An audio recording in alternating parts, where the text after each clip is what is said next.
Let's start with a story. A simple, honest story.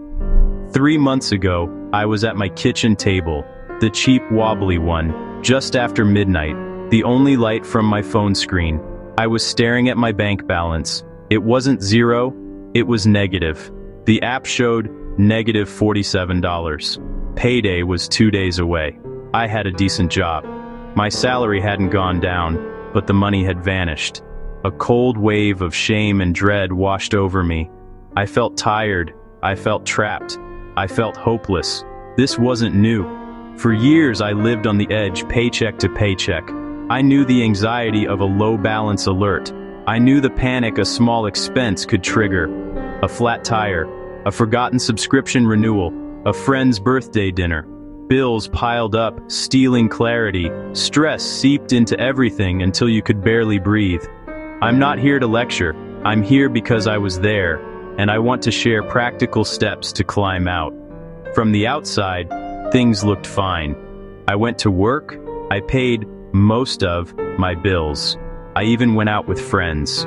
Behind the scenes, it was a frantic, exhausting race. Moving money around, delaying payments, praying my debit card wouldn't be declined at the grocery store.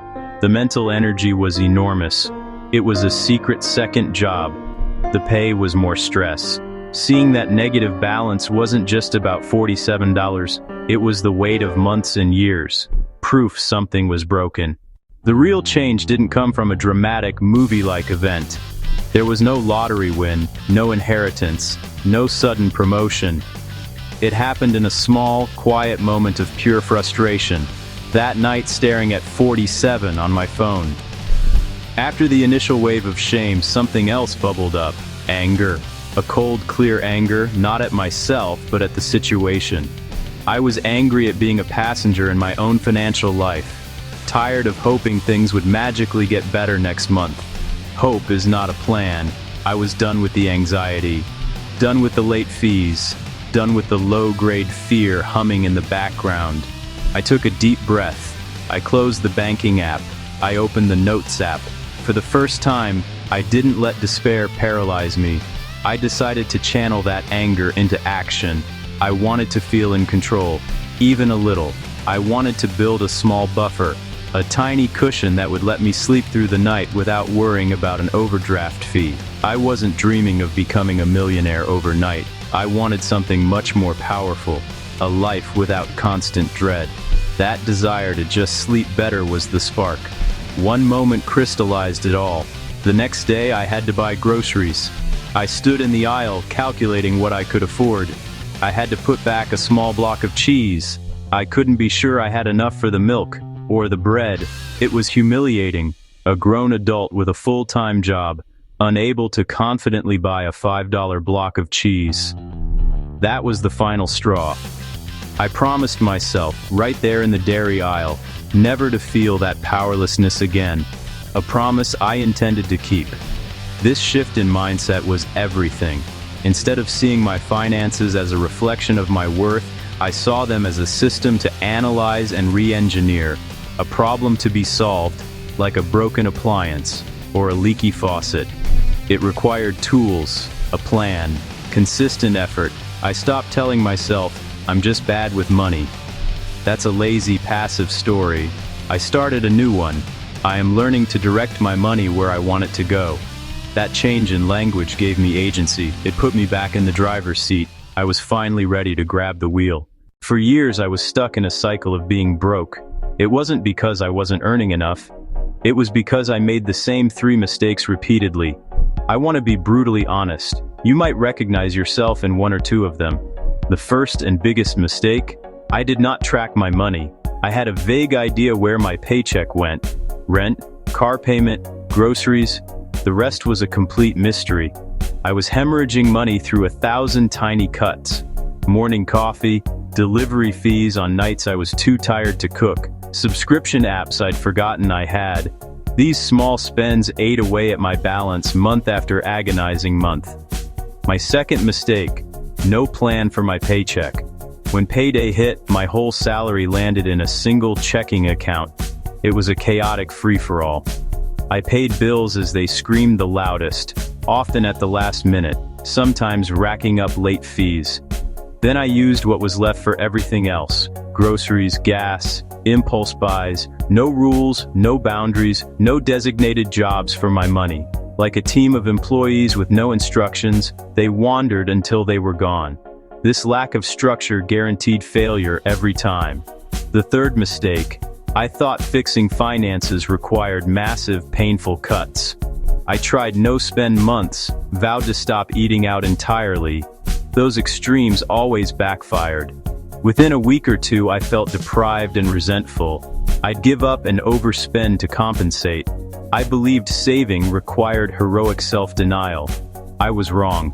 The solution wasn't making myself miserable. It was making many small, strategic, sustainable changes I could stick with. Small changes, strategic changes, sustainable changes. After rock bottom, I stopped being a financial hero. I became a financial mechanic. I built a simple, repeatable system, my 90-day reset. Not to find more money, but to give every dollar a specific job. The system was designed to be easy, to work with my existing income, to directly counteract the three mistakes. It focused on tracking, creating a simple structure, and making small, automated moves. This system finally gave me the control I had been craving for years. Alright, let's get into the nuts and bolts. This is the exact system I built and followed. It's not complicated, and you don't need any fancy software. All you need is your bank statements, a little bit of time, and the willingness to be honest with yourself. I broke it down into 8 plain language steps that I could follow without getting overwhelmed. The goal here is consistency, not perfection.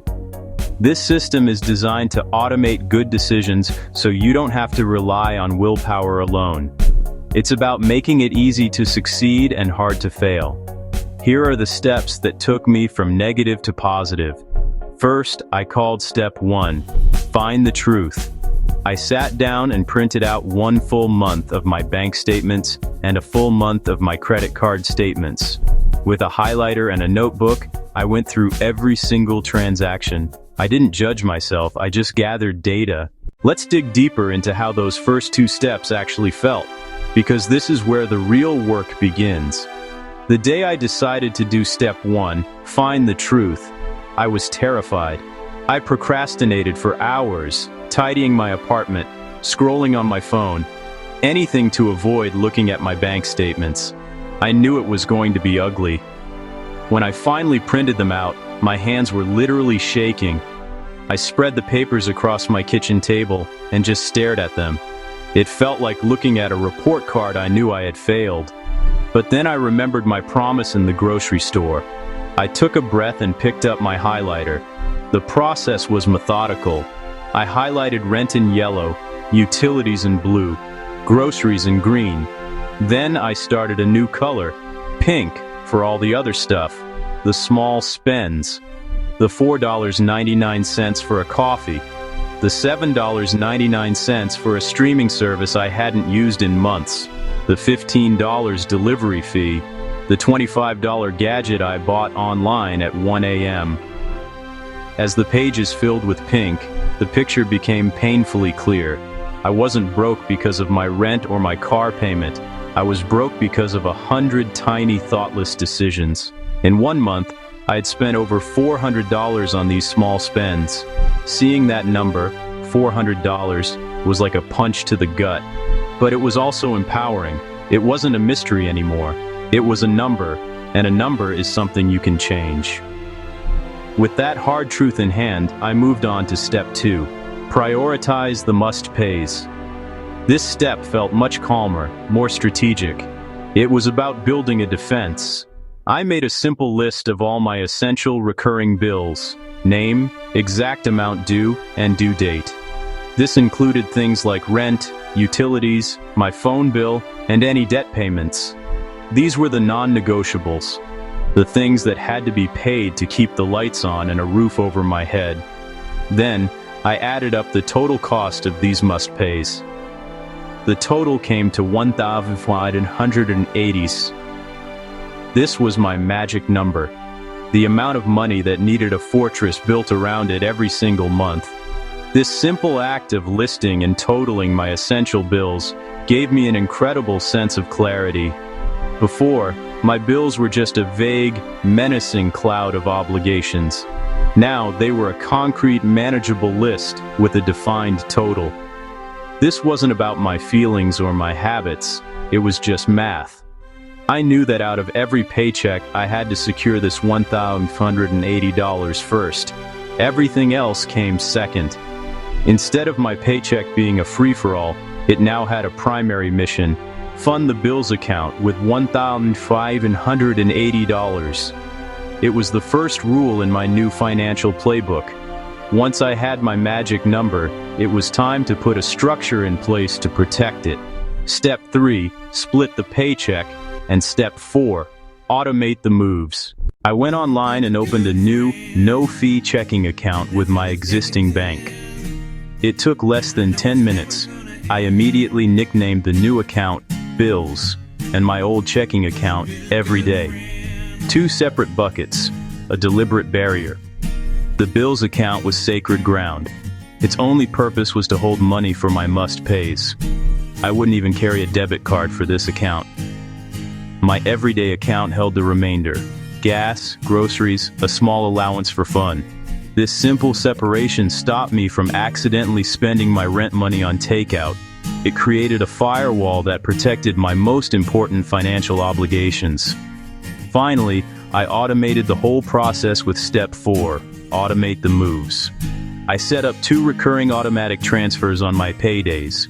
The first moved my bill money, $790 from each check, into bills. The second moved just $25 into a savings account I named Buffer. Automating meant I was following my plan without having to think. The money was sorted before I even had a chance to spend it. Step 5, trim small spends. I canceled 2 unused subscriptions, made coffee at home on weekdays, and planned 2 pantry meals a week. Small tweaks, real savings. Step 6, negotiate 1 recurring bill. A 15-minute call cut my internet by $20 a month. Step 7, weekly check-ins every Sunday, 10 minutes with my banking app. Confirm bills is funded for upcoming due dates.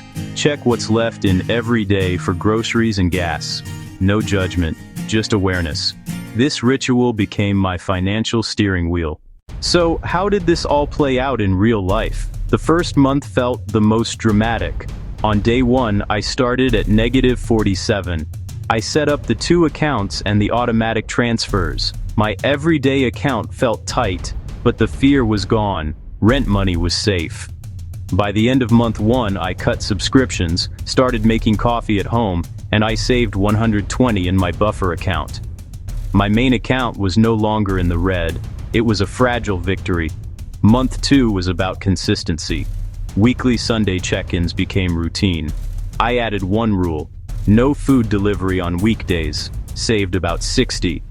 Around day 45, my car battery died. The repair cost $180. In the past, this would have been a catastrophe. This time I transferred from Buffer and paid cash, then replenished it. I slept more soundly. By day 60, Buffer hit $430. Month 3 is where the magic began.